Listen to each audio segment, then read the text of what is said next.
Well, with that, we'll just jump right in. So one of the things that I think stood out to me watching this movie is that we have a lot of multiverse and like worlds now being built. We have like the DC universe and the Marvel universe, and like I think they were gonna do a universe with Tom Cruise and the Mummy, and like it's just we're all about like all these like extra things. And you know, with Marvel now we kind of have, it's like, oh, there's like a bajillion universes and there's like 50,000 Spider-Man and 50,000 this character. But something that I thought was interesting is that this film leans more into the idea that yes, there's these other versions that exist, but this very specific joy is the one that is meant for this story and to accomplish this goal of stopping. I forgot what the name of it's like something Namaki, or what is it? Jobu. Joe, also, can you show your Takaki, notes, right? all the notes? Abby Blue's a fellow teacher. If you didn't like most prepped ever, you get a little star. I'll throw a little star. Thank you.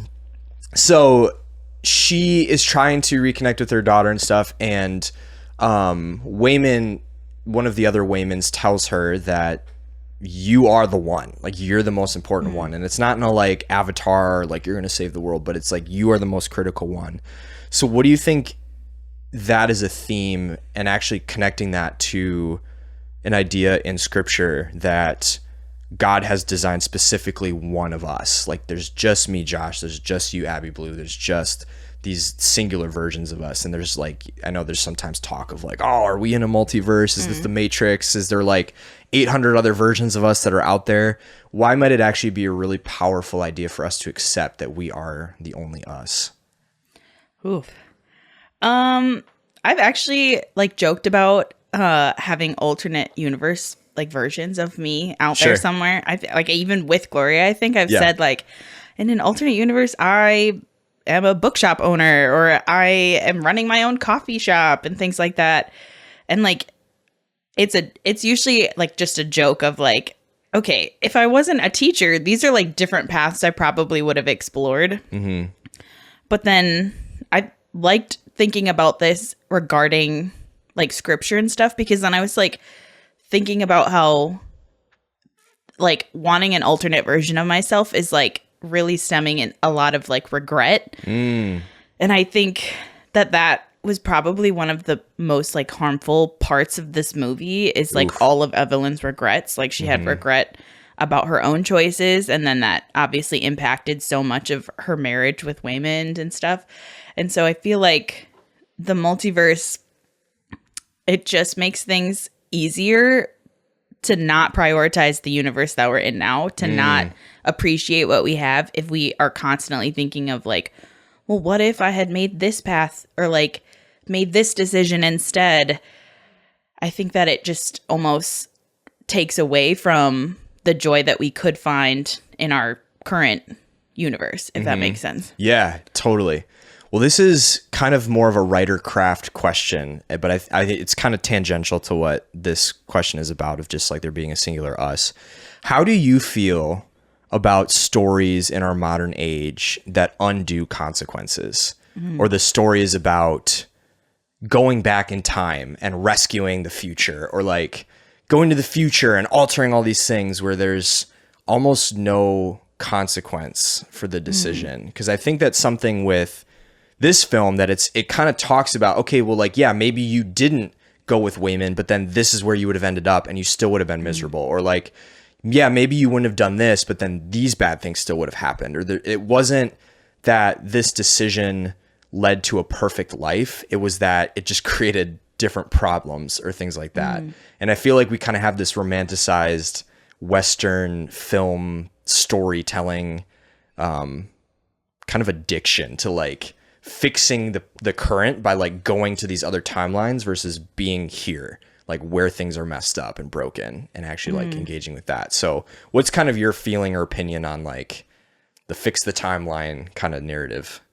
Yeah, I think I've always thought of timeline and like future and past time travel as a story element, just as like our next, I'll say, like venture that we want to make in storytelling. Like in the past, like we've had these big moments of like all of our movies and stories are in space because we don't know that much about space. So this is a really cool frontier for us to explore in stories. And so I think now that we've kind of really done a lot with space, like with Star Wars, like just done so much up there.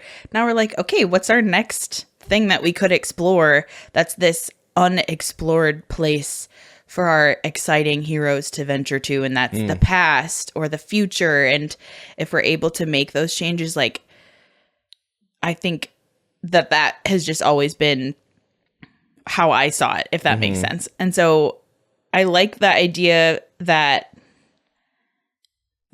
there's like different types of story time travel and stuff. Like some stories are very set in like you can't change the past. Like once the past has happened, even if you go back into the past, you're just there to visit. You can't actually change it. And then there's also some stories where you can change the past, which completely alters everything. And so I think, in my opinion, the one in which you can change things does feel almost like easier storytelling, because rather than having your characters like truly explore consequences, like you were saying, and truly being affected by the choices that they've made, they can just press undo. And that feels like, I think we were even having a conversation at our staff retreat. I think it was Josh who said that feels like cheap storytelling now, that you can just be like, undo. Yeah. All right, let's go back. Yeah. And I think the time travel is such a cool idea, but it's so hard to do it in a way where you're making sure that your characters are still like maybe fulfilling their potential that they should be, or learning the lessons that they should be. Yeah, for sure.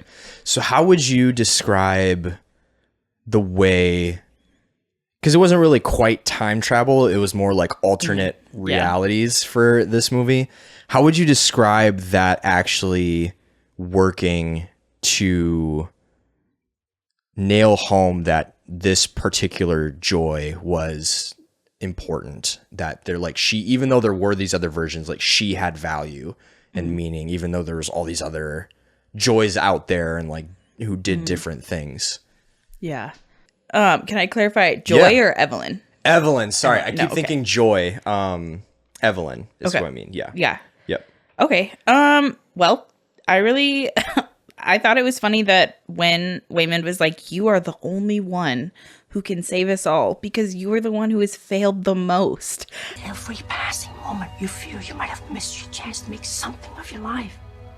I'm here to tell you, every rejection, every disappointment has led you here, to this moment. Don't let anything distract you from it.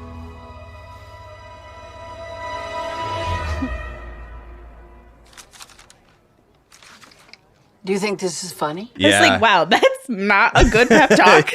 Yeah. If somebody told me that I was the biggest failure version of myself, I would not be like, I have to go save the world now. I would be like, wow, that's really hard to hear. Thanks. So, but it was interesting that he said that because she was the biggest failure, it was because she tried the most things. And so it wasn't necessarily that she truly was like bad at the same amount of things as everybody else. It's just that she had tried so many more things and put herself out there in so many more ways that made her the most important. And I thought that was a really cool idea of like, is it better for you to just be the master of one thing, or for you to spend like your lifetime trying all these things that could bring you joy, or the different ways that you could find passion like in different times of your life, because you don't like, you're not always going to have the same passions and stuff like that. And so I just thought that was an interesting idea, that to be the biggest failure was what actually made her like the hero of the story. Yeah. And maybe you've experienced this in like church culture or not. I feel like I experienced this more in high school and then in other, some facets of church culture, but there being this thing where it's like, you have this one thing you're supposed to do. And so your entire life is this anxious walking of like, what is the one thing? Am I in the one thing? Maybe it's that thing over there because I'm in this one thing right now and it sucks and I hate it. And then the culture is telling me, well, if that's the case, just leave and do what you want to do. And I want to be an ice sculptor in Arizona, or like, you know, it's like there's this tension where we feel that there's this grand thing we're supposed to do, but then we're told like don't try, or you have to specialize, or we're told all these different things. So what do you think, how do you think that kind of blends in with a Christian understanding of grace and like attempts and just like trying to figure it out? And like, do you think we've put unnecessary pressure on people to like figure things out too fast, whether spiritually, relationally, career wise, like kind of that whole gambit? I definitely think that we put too much pressure. Like, I mean, you're 17 years old and you're making the decision of where you should go to college and what you should major in and stuff. Like, you've barely gotten out of high school and they're like, okay, now make a decision that will impact you for the rest of your life. And then there's also just all this pressure that once you make that decision, you can't undo it. I feel like I was fortunate enough where like I decided going into college that I wanted to be an education major, and I stuck with that, and that was the same for me. But my sister's going on her third major now, and that decision was not a light decision, because every time she was like, I need to change my major, but how will that impact when I get to graduate? Like the cost of education, how will I tell my family? How will I tell people? Like, and just all these things that should not necessarily be a factor in a decision of like what's going to make you happy in life. And I think all of those pressures are societal pressures. I think that they come from people who are not God. Like, I don't think anywhere God was like, okay, decide what you want to do when you're 17 years old and you have to stick to it. Like, that is totally not him at all. That's just everybody else, like, having all of their own pressures on them. And, like, I think pushing those onto other people. Yeah. And so I like what you said about, like, mercy. I think that is, like, all that we should be thinking about, really, is that life is, I think, long enough where we can make multiple decisions and have multiple failures. And in all of those, like, we can still have God as like the main fixture in our life. We can still make sure that we're like listening to him. And there's no reason that you have to stay on one path while you're doing that, you know? Yeah. I feel like even as you're describing that too, it feels almost antithetical to the Bible. Because you think about it, you have we'll take the disciples as like an easy example. They're a bunch of fishermen. And now there's literally like to give like modern language, there's like a professor walking out into the water and being like, hey dudes, come study with me. And for them, they were like, done. Like, there wasn't a like, well, but I have all these credits tied up at, UW-Madison. Like, I can't. It was like, no, done. I'm here. Let's go. And that took a lot of faith for them. I know that that's a component. But yeah, just like, or even I was thinking of the story of Joseph. Like, I don't think Joseph planned for his life to go the way it went, but he was faithful to the present of where he was at. And he made decisions and behaved with God as his cornerstone to navigate where he was. And he kind of like ended up somewhere. Could he have controlled that? Like, was it like the very beginning of the story? Like, it wasn't like him being like, I someday strive to rule over Egypt, and so I'm going to go to business school and I'm going to go to like, no, it's kind of wishy-washy and all over the place.